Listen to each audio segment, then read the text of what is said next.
সবাইকে নমস্কার। আজ আমি আরেকটি নতুন রেসিপি নিয়ে হাজির হলাম প্রতিদিনের মতোই। আজ নিয়ে এলাম আরেকটা লোভনীয় রেসিপি। দেখেই বোঝা যাচ্ছে, বুঝতেই পারছো যে এটা কোনো কোপ্তা রেসিপি। তা কিসের কোপ্তা, কিভাবে করলাম আমি, সেটা আমি সবার সামনে শেয়ার করছি। তো তার জন্য আমি প্রথমেই নিয়েছি এই যে মশলা। এখানে নিয়েছি এই চামচের 1 চামচ জিরা, 1 চামচের একটু কম ধনিয়া, 3টে শুকনো মরিচ আর 1 খণ্ড আদা। এটা আমি পেস্ট করে নেব পাটায় বেটে। তো আমি এটা পেস্ট করে রেখে এইবার আমি এই যে আমার চাকুতে আমি আর কি তেল মেখে নিচ্ছি। তেল মেখে আমি এই 1 চিট এঁচড়ই কিন্তু আমি রান্না করব কাঁঠালের এঁচড়ের কোপ্তা। এটা কিন্তু অসম্ভব মজার। তো এটা কিন্তু এরকম কচি হতে হবে। এই যে আমি এভাবে কেটে নিচ্ছি, আমি পুরোটা কেটে তারপর আমি সবাইকে দেখিয়ে দিচ্ছি কিভাবে আমি করেছি এটা। তো এই যে সবগুলো আমি এভাবেই কেটে নিয়েছি, দেখতেই পাচ্ছ, এই যে এইভাবেই কেটে নিয়েছি। আমি এগুলি এবার সিদ্ধ করতে বসিয়ে দিচ্ছি। তো এই যে সিদ্ধ হয়ে গেছে, একদম সিদ্ধ হয়ে গেছে। এবার আমি এটাকে একটা ব্লেন্ডার জারে দিয়ে এটাকে আমি ব্লেন্ড করে নেব। আর তার সাথে দিয়ে দিলাম এই যে কিছু মটরের ডাল আর একটু আদা, এই যে দিয়ে দিলাম 3 খণ্ড। আর এই যে কিছু মটরের ডাল দিয়ে দিলাম এর সঙ্গে, একসঙ্গে আমার পেস্ট হয়ে যাবে। তো আজ নিরামিষের দিন আমি আজ এই রেসিপিটা করলাম।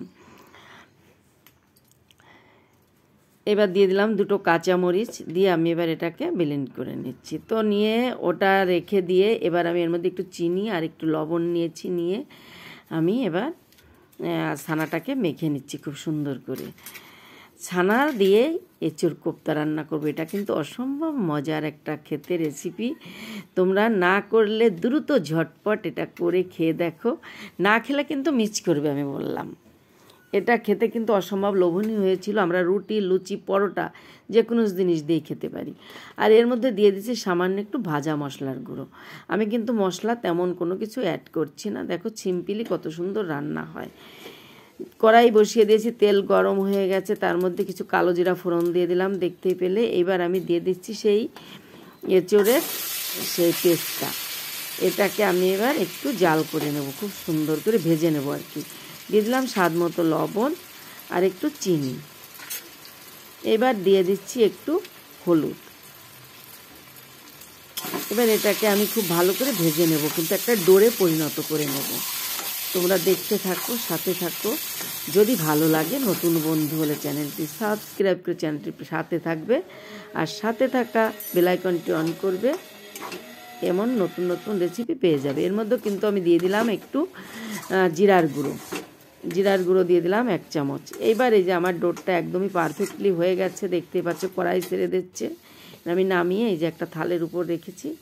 ঠান্ডা হয়ে যাওয়ার পর এবার আমি আবার একটু এর মধ্যে ভাজা মশলার গুঁড়া দিয়ে দিলাম। দিয়ে এবার আমি এটাকে মধ্যে অ্যাড করে দিচ্ছি এই যে চালের গুঁড়ো দিয়ে দিলাম। এবার দিয়ে দিলাম 2 চামচ কর্নফ্লাওয়ার আর কি, আর 1 বাটি চালের গুঁড়া। এবার আমি এটাকে ভালো করে মেখে, এই পর্যায়ে আমি একটু হাতে তেল মেখে এবার আমি কোপ্তাটা শেপ তৈরি করব। এই যে আমি এখানে নিয়ে নিচ্ছি এইভাবে কোপ্তাটা নিয়ে, এই যে আমি এভাবে বাটি তৈরি করে নিচ্ছি। বাটি তৈরি করে এই পর্যায়ে আমি এর মধ্যে দিয়ে দিচ্ছি একদম গোল করে একটা ছানা।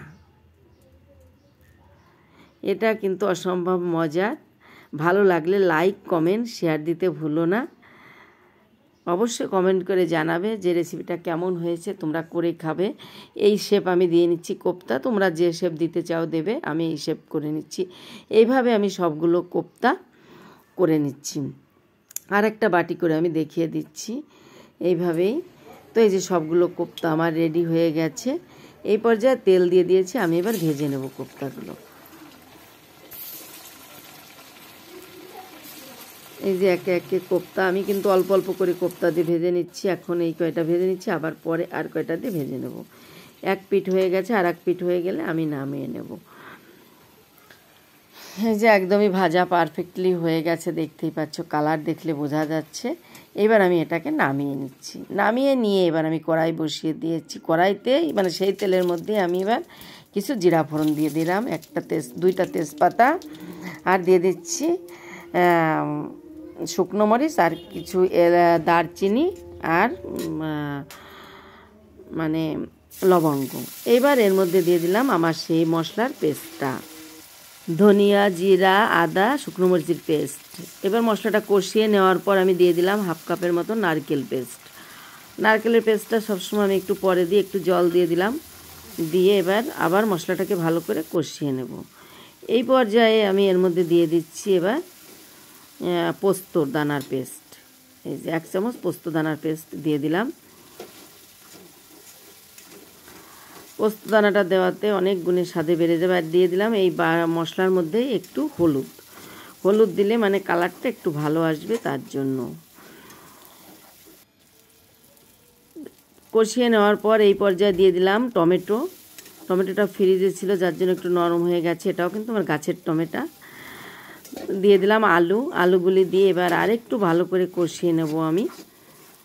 তো আলুটা দিয়ে ভালো করে কষিয়ে নেওয়া হয়ে গেছে, তেলও বেরিয়ে গেছে দেখতে পাচ্ছ। এই পর্যায়ে আমি দিয়ে দিচ্ছি গরম জল। আমি কিন্তু সবসময় গরম জলটাই ব্যবহার করি রান্নায়।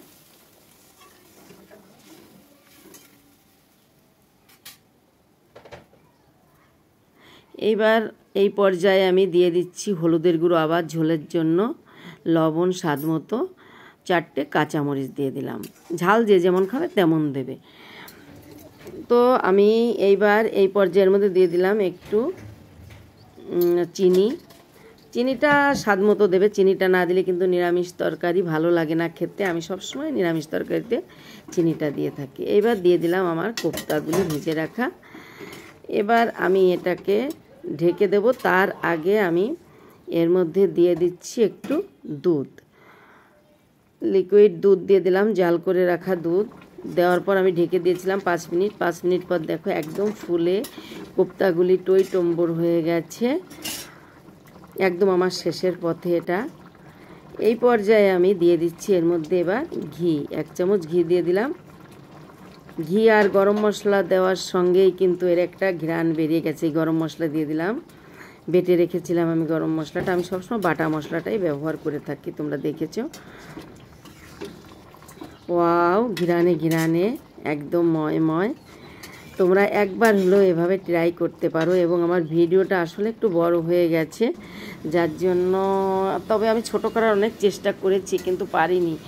রেসিপিটা আসলে অনেক বড়, আমি অনেকটা শর্টে করার চেষ্টা করেছি। আমি নামিয়ে নিয়েছি। এই যে কোপ্তাটা কিন্তু দেখতে যেমন হয়েছে খেতেও কিন্তু অসম্ভব মজার হয়েছিল। তোমরা দ্রুত ট্রাই করো, না করলে কিন্তু মিস করবে একটা খুব ভালো সুন্দর রেসিপি। নিরামিষের দিন বিশেষ করে আমি এই রেসিপিটা করে থাকি, তাই আমি সবার সামনে শেয়ার করলাম। সবাই ভালো থাকো, সুস্থ থাকো, সবাইকে ধন্যবাদ। আজ এই পর্যন্ত।